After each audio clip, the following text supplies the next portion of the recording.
बिल्लाहि मिन शुरूरि अनफुसिना व मिन सय्यिआति अअमालिना मै यहदिल्लाहु फला मुदिल्ल लहु व मै युज़लिल फला हादिय लहु व नशहदु अन ला इलाहा इल्लल्लाहु वहदहु ला शरीका लहु व नशहदु अन्ना मुहम्मदान अब्दुहु व रसूलुहु। সমস্ত প্রশংসা আল্লাহর জন্য। আমরা আল্লাহর কাছে ক্ষমা ভিক্ষা করি নফসের দুষ্টামি আমলের খারাপি থেকে। আমরা আল্লাহর কাছে পানাহ চাই।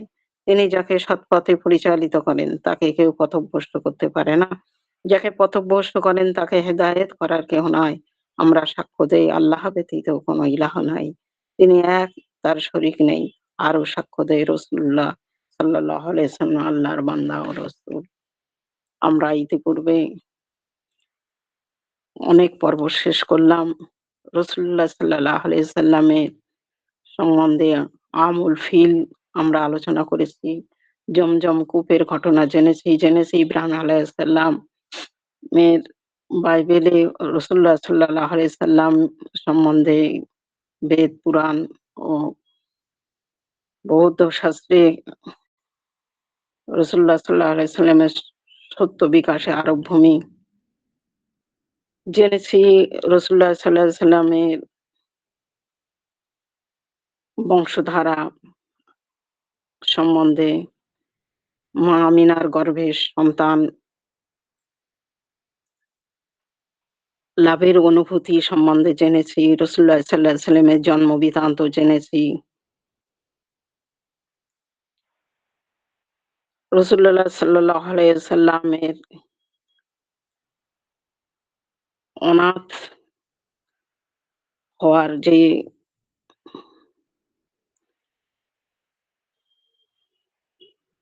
ব্যথা বেদনা, জীবন দাদা কাছে তার লালন পালন, শৈশবকাল, তার শিক্ষা,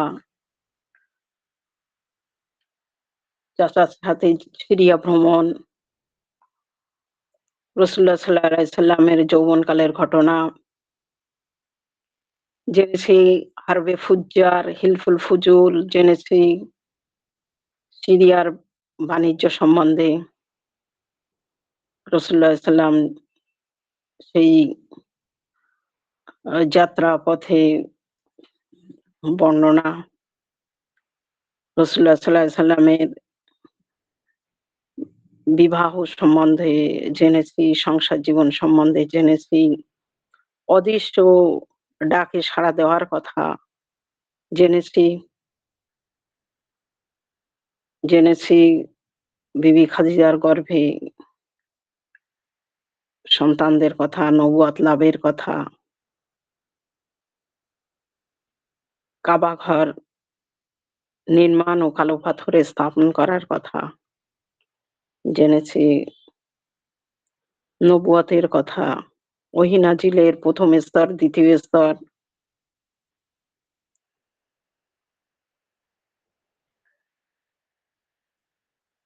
আরো আমরা জেনেছি সর্বপ্রথম মুসলমান যারা গোপনে ইসলাম প্রচার করেছিল সেই দাওয়াতের কথা, দাওয়াতের প্রথম ধাপ, দ্বিতীয় ধাপ, তৃতীয় ধাপ। এবার আমরা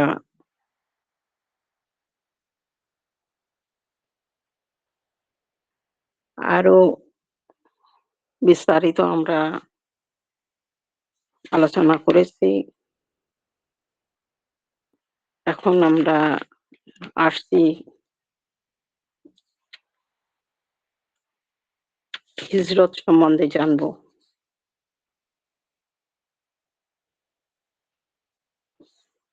মেরাজ সম্বন্ধে আমরা বিস্তারিত জেনেছি, তাওহীদের কথা জেনেছি, রিসালাতের কথা জেনেছি, আখিরাতের যুক্তিকতা ও মূল কথা জেনেছি। হিজরত কি সেটা সম্বন্ধে সংক্ষেপে বলা যায়। হিজরত অর্থাৎ ত্যাগ করা, আর ইসলামী পরিভাষায় আল্লাহর জন্য জন্মভূমি ত্যাগ করাকে হিজরত বলা হয়।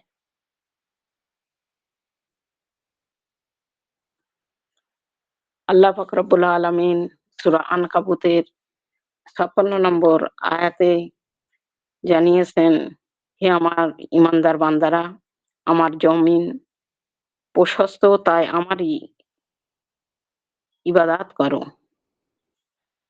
ইয়া ইবাদি ইয়াল্লাযীনা আমানু ইন্না আরযি ওয়াসিআতুন ফাইয়ায়া ফা'বুদুন। হে আমার ঈমানদার বান্দারা, আমার জমি প্রশস্ত, তাই আমারই ইবাদত করো। ইসলামে হিজরত একটা গুরুত্বপূর্ণ ফরজ। এই সম্বন্ধে আমাদের প্রত্যেকেরই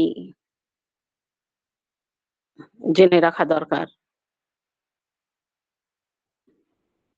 কে না জানে যে মানুষের জন্য জন্মভূমি, ধনদৌলত, পরিবার, পরিজন কত প্রিয় হয়ে থাকে এবং এসব মূল্যবান পুঁজির উপরেই নিজেদের পার্থিব জীবনের সুখ শান্তি নির্ভর করে থাকে। কিন্তু উন্নত জীবনের এসব উদ্দেশ্যেরও ঊর্ধ্বে আরো উন্নত এক উদ্দেশ্য নিহিত থাকে। তা হলো মহান আল্লাহ পাকের মারিফাত বা পরিচয় লাভ করা। আর এই পরিচয় লাভ করার নামই দিন বা মিল্লাত।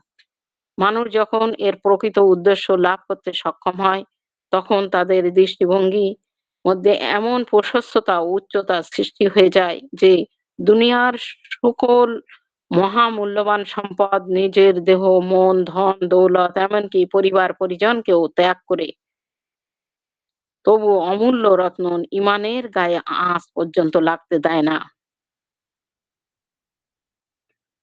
এমনই এক প্রকৃত অবস্থাকেই ইসলামের পরিভাষায় হিজরত বলা হয়। এ কারণে একজন খাঁটি মুমিন এবং একজন কাফির ও মুনাফিক ব্যক্তির মধ্যে পার্থক্য নির্ণয়ের জন্য হিজরত একটি সর্বোত্তম কষ্টিপাথর ও মাপকাঠি। এছাড়া রুহানি ময়দানের তাপমাত্রা জানার জন্য জিহাদ ও হিজরত এমন দুটি তাপ ও মাপযন্ত্র, যার দ্বারা মুমিনের ঈমান উত্তাপ এবং সঠিক অনুমান হয়ে যায়। এরই পরিপ্রেক্ষিতে আল্লাহ পাক রব্বুল আলামিন দ্বীনের উপর সুদৃঢ় থাকা এবং দ্বীনের হেফাজতের উদ্দেশ্যে ইসলামের জন্য উৎসর্গীকৃত প্রাণ সাহাবায়ে কেরামকে জন্মভূমি ত্যাগ করার পরীক্ষা দিতে হয়েছিল। এসব পরীক্ষাগুলো সাহাবা কেরাম দিয়ে এসেছেন এবং তারা জান, মাল, রক্ত সব দিয়ে আজকের এই দ্বীন কায়েম করেছে। সেগুলো আমাদের প্রত্যেকেরই জেনে রাখা দরকার। আর আল্লাহ না করুক ঈমানের পরীক্ষার জন্য এরকম অবস্থা যদি সৃষ্টি হয়, তখনও আমাদের তৈরি হতে হবে। এজন্য আজকে আমাদের হিজরত সম্বন্ধে কষ্টি পাথরে যাচাই করে নিজেদের উপরে প্রতিষ্ঠিত করার জন্য তৈরি হয়ে থাকতে হবে। আল্লাহ পাক রব্বুল আলামিন সূরা আনকাবুতের ৫৬ নম্বর আয়াতে বলেছেন, ইয়া ইবাদিয়াল্লাযীনা আমানু ইন্না আরযি ওয়াসিআতুন ফাইয়ায়া ফা'বুদুন। হে আমার বান্দারা, ঈমানদার বান্দারা, ঈমানদার বান্দা বলা হয়েছে। ইয়া ইবাদিয়াল্লাযীনা আমানু, আমার ঈমানদার বান্দারা, আমার পৃথিবী বিশাল বিস্তীর্ণ, অতএব তোমরা আমারই বন্দেগী গ্রহণ করো। মক্কায় যদি আল্লাহর বন্দেগী কঠিন হয়ে গিয়ে থাকে, তবে দেশ ত্যাগ করে চলে যাও। আল্লাহর জমিন সামান্য নয়, সংকীর্ণ নয়। যেখানে আল্লাহর বান্দা হয়ে বসবাস করতে পারো, সেখানেই চলে যাও। দেশ ও জাতির বন্দেগী করা তো তোমাদের কাজ নয়। এমতো অবস্থায় সাহাবাদেরকে আল্লাহ পাক তো জানিয়ে দিয়েছেন আল্লাহ রসুলের মাধ্যমে যে তোমাদের দিন জিন্দা করা ফরজ, অতএব দেশ ও জাতির বন্দেগী করা তোমাদের কাজ নয়। এবার আমরা জানবো হাফসা হিজরতের ঘটনা। নবুয়তের ৫ম বছর।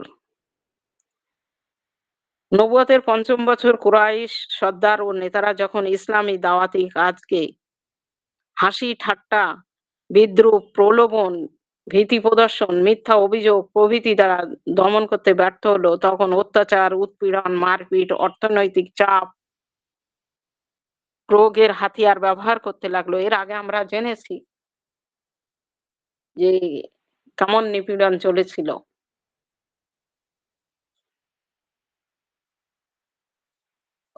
রাসূলুল্লাহ সাল্লাল্লাহু আলাইহি সাল্লামকে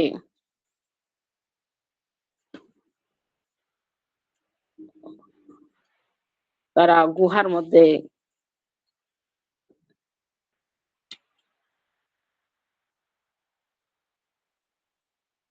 আটকিয়ে রেখেছিল এবং সমাজ থেকে বয়কট করেছিল।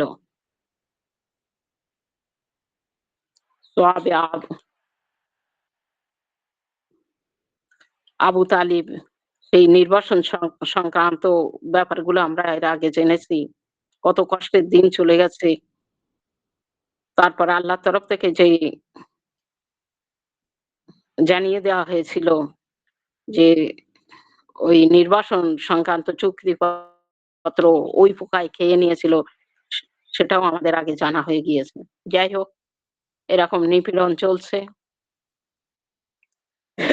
বিভিন্ন রকম উৎপীড়ন, মারপিট, অর্থনৈতিক চাপ এই পর্যায়ে বিশেষভাবে দরিদ্র ও ক্রীতদাসদের মর্মান্তিকভাবে নিষ্পেষিত করতে থাকে, যার করুণ চিত্র ইতিহাসের পাতায় পাতায় লিপিবদ্ধ আছে। এই অবস্থা যখন সহ্যের সীমা অতিক্রম করে গেল, তখন নবী করিম সাল্লাল্লাহু আলাইহি সাল্লাম তার সঙ্গী সাথীদেরকে বললেন, তোমরা যদি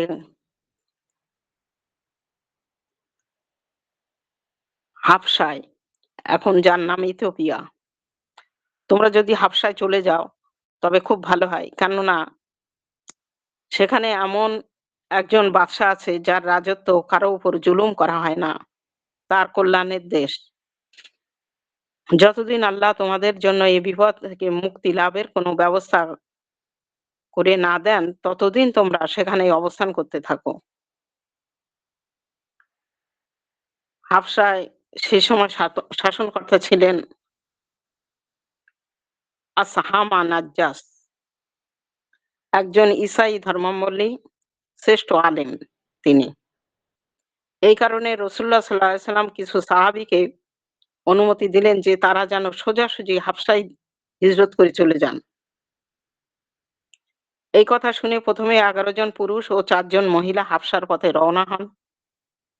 কুরাইশ লোকেরা সাগর তীর পর্যন্ত তাদের ধাওয়া করে, কিন্তু সৌভাগ্যবশত তারা সেই সময় বন্দরে গিয়ে জাহাজে উঠে রওনা হয়ে গেলেন, যার ফলে তারা গ্রেপ্তার থেকে রক্ষা পেলেন। অতঃপর কয়েক মাসের মধ্যে আরো কিছু লোক হিজরত করে সেখানে চলে যান। এভাবে ৮২ জন পুরুষ ও ১১ জন মহিলা এবং ৭ জন অকুরাইশি মুসলিম, মোট ১০০ জন সেখানে একত্রিত হন। মক্কায় নবী সাল্লাল্লাহু আলাইহি সাল্লামের সঙ্গে থাকলো মাত্র ৪০ জন। এই হিজরতের কারণে মক্কার ঘরে ঘরে রোল পড়ে গেল। কেননা কুরাইশ বঙ্গের কোনো ঘর বা পরিবার এমন ছিল না যার কোনো না কোনো সন্তান হিজরতে শামিল ছিল না।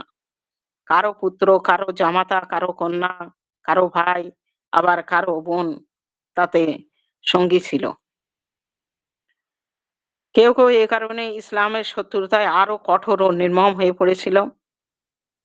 আবার অনেকের মনে তার প্রতিক্রিয়া এমন দেখা দিল যে শেষ পর্যন্ত মুসলমান না হয়ে থাকতে পারল না। তখন কুরাইশ সমাজপতিরা গভীরভাবে পরিস্থিতি বিবেচনা করতে বসে গেল এবং সিদ্ধান্ত নিল যে কয়েকজন লোকের এক প্রতিনিধি দল বহু মূল্যবান উপঢৌকন সহ হাবশা বা আবিসিনিয়ায় পাঠানো হবে। মানে এরা হিজরতের পরেও এদের নিস্তার নেই। এখানে উৎপীড়ন অত্যাচার চলছিল। তারপরে তারা যখন হাবশার দিকে রওনা হলো, তাদের পিছু ধাওয়া করলো, তাদেরকে আটকাতে পারলো না। তখন এরা নিজেরা গোলটেবিল করে সিদ্ধান্ত নিল যে অনেক অনেক অনেক উপঢৌকন দিয়ে হাবশার বাদশার কাছে পাঠানো হবে।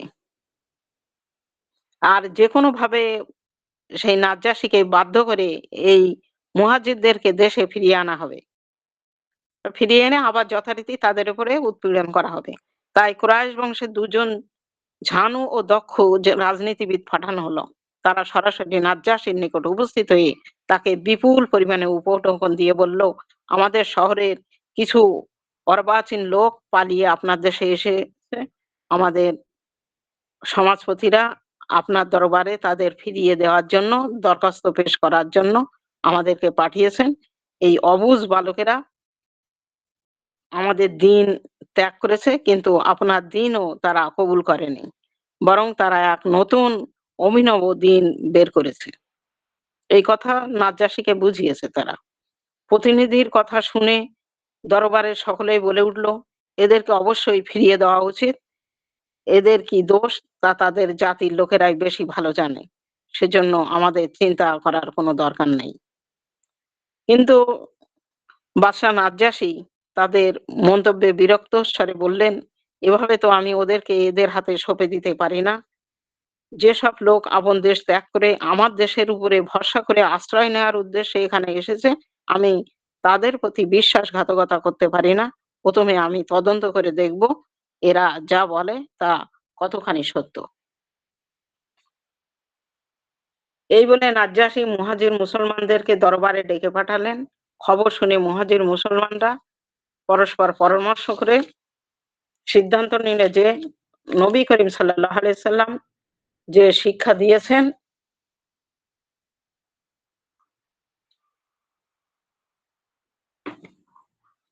কোনরূপ বেশি কম না করে নাজ্জাশীর দরবারে পেশ করবেন। নাজ্জাশী তাদেরকে এখানে থাকতে দিন আর নাই দিন সে বিষয়ে কোনো চিন্তা করার দরকার নেই। এরা নিজেরা বৈঠক করে এই সিদ্ধান্ত নিয়ে নিল। এই সিদ্ধান্তের উপরে নাজ্জাশীর নিকট কথা বলার জন্য রাসূলুল্লাহ সাল্লাল্লাহু আলাইহি সাল্লাম চাচাতো ভাই হযরত জাফর বিন আবু তালিবকে ঠিক করলেন।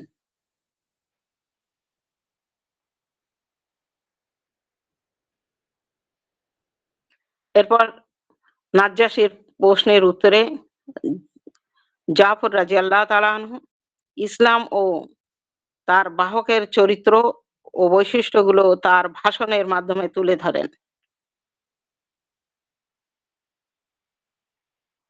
এর আগে আমরা সেই ভাষণ সম্বন্ধে আলোচনা করেছি এবং সেটা জানানো হয়ে গেছে।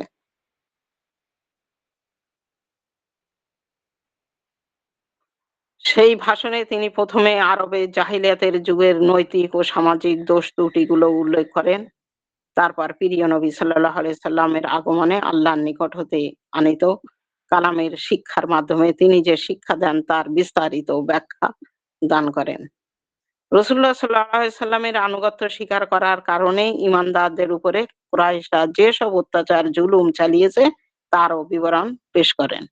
শেষ পর্যায়ে তিনি এদেশে আশ্রয় গ্রহণের কারণ বর্ণনা প্রসঙ্গে বলেন যে, আমরা সে এ আশায় এসেছি যে আমাদের উপরে কোনরূপ জুলুম করা হবে না।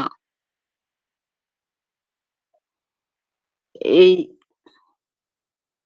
আবু জাফর রাদিয়াল্লাহু তাআলা আনহুর পুরো ভাষণ আমরা এর আগে আলোচনা করেছি এজন্য নতুন করে আর সেই ভাষণ আলোচনা করছি না।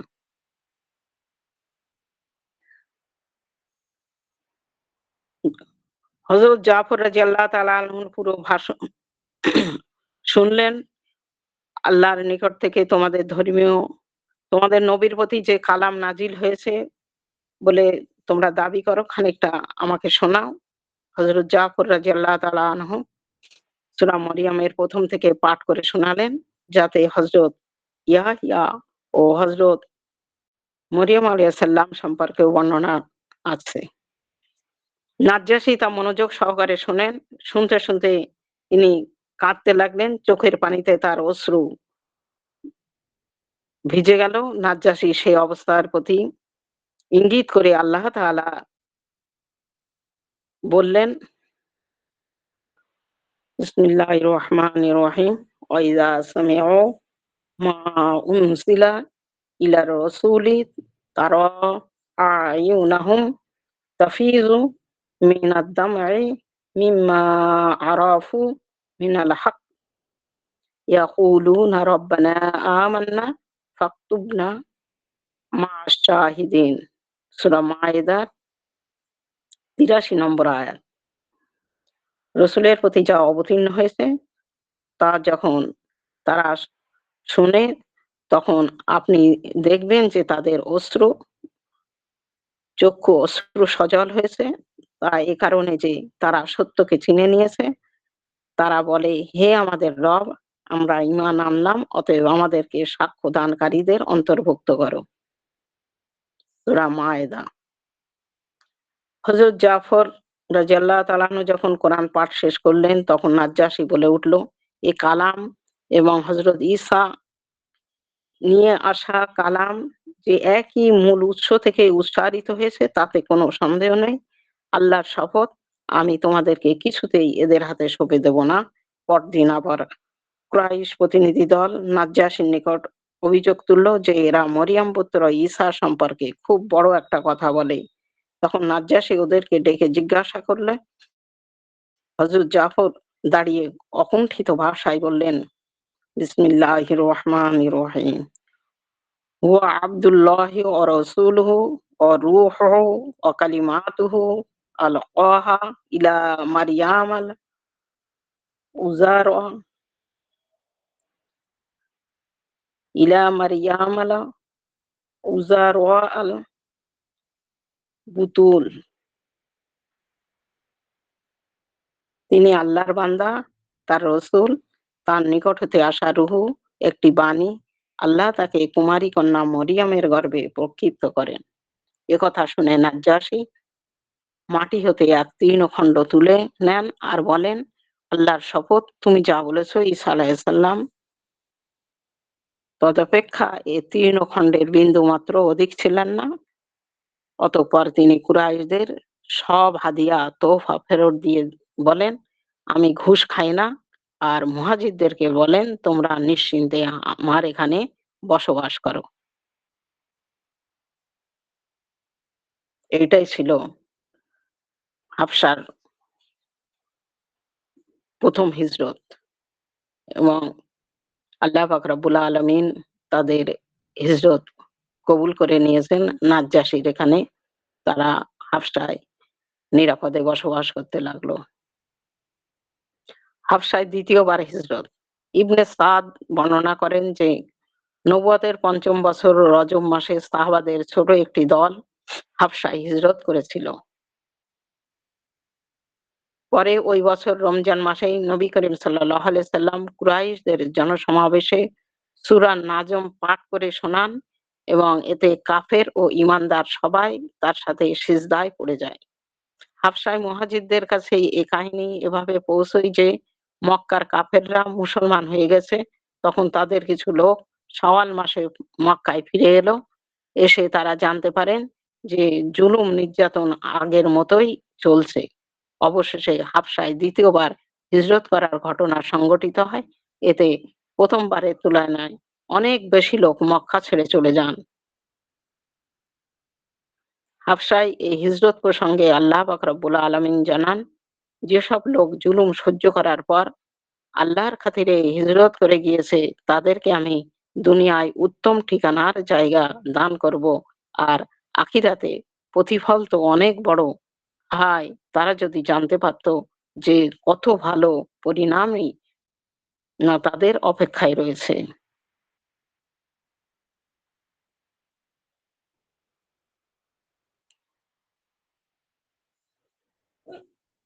মদিনায় আমরা এরপরে জানছি মদিনা হিজরতের সূচনা।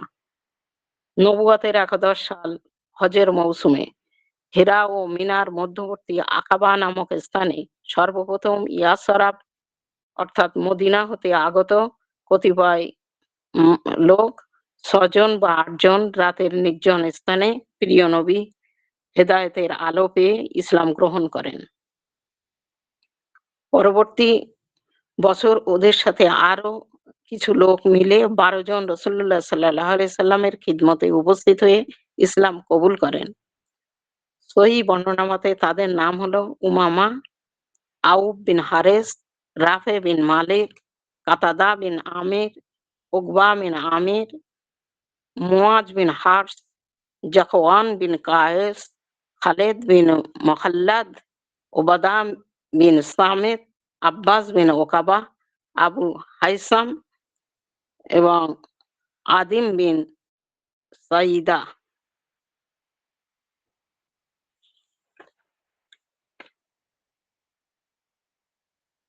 622 খ্রিস্টাব্দ, দ্বাদশ নবাবী, রাসূলুল্লাহ সাল্লাল্লাহু আলাইহি সাল্লামের বয়স যখন 52। আকাবায় প্রথম বায়াত। হযরত উবাদা বিন সামিত রাদিয়াল্লাহু তাআলা আনহু বলেন, আমরা আকাবার এই প্রথম সম্মেলনে যে সমস্ত শর্তসমূহের উপরে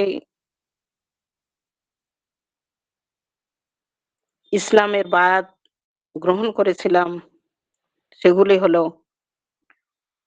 ১ নম্বর হচ্ছে আল্লাহ ছাড়া কাউকে ইলাহ বানাবো না। ২, চুরি করব না, জেনা বা ব্যভিচার করব না, নিজের সন্তানদের হত্যা করব না, কারো উপর মিথ্যা অপবাদ দেব না, কোনো ভালো কাজে নবীর নাফরমানি করব না। রাসূলুল্লাহ সাল্লাল্লাহু আলাইহি সাল্লামের কাছে শপথ গ্রহণ করলো এইভাবে। এটা প্রথম আর কি বায়াত হলো।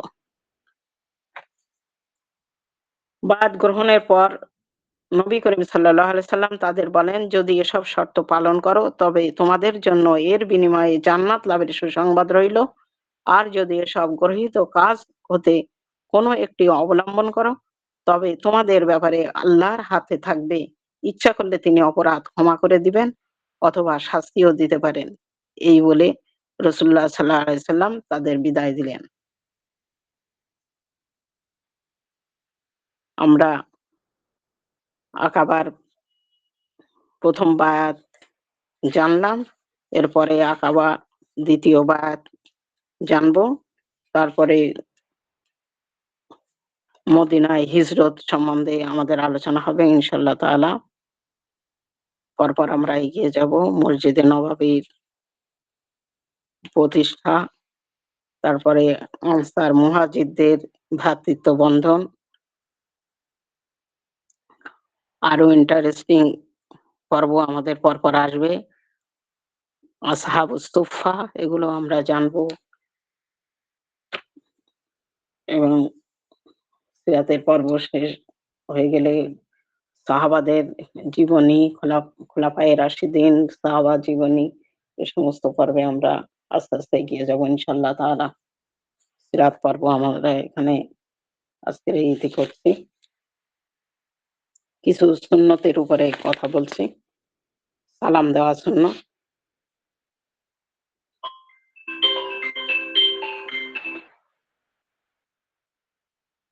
পরিচিত অপরিচিত সবাইকে সালাম দেওয়া সুন্নত। হযরত আব্দুল্লাহ বিন আমর রাদিয়াল্লাহু তাআলা আনহু থেকে বর্ণিত, তিনি বলেন, এক ব্যক্তি রাসূলুল্লাহ সাল্লাল্লাহু আলাইহি ওয়াসাল্লামের কাছে জানতে চাইল, ইসলামের কোন কাজ সবচেয়ে উত্তম? রাসূলুল্লাহ সাল্লাল্লাহু আলাইহি সাল্লাম বললেন, তুমি লোকদের আহার করাবে এবং পরিচিত অপরিচিত সবাইকে সালাম দেবে। বুখারী হাদিস, হাদিস নাম্বার 12।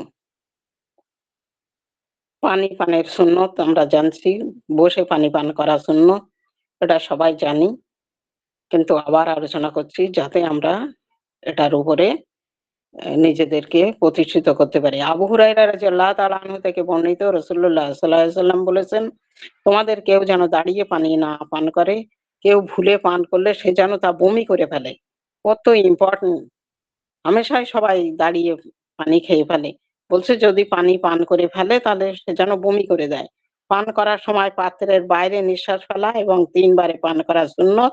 হযরত আনাস রাদিয়াল্লাহু তাআলা আনহু থেকে বর্ণিত, রাসূলুল্লাহ সাল্লাল্লাহু আলাইহি ওয়াসাল্লাম পান করার সময় ৩ বার শ্বাস গ্রহণ করতেন এবং বলতেন, এতে উত্তম রূপে তৃপ্তি লাভ হয়, পিপাসায় ক্লেশ দূর হয় এবং অতি সহজে গলাধঃকরণ হয়। মুসলিম শরীফ ২০২৮ নম্বর হাদিস।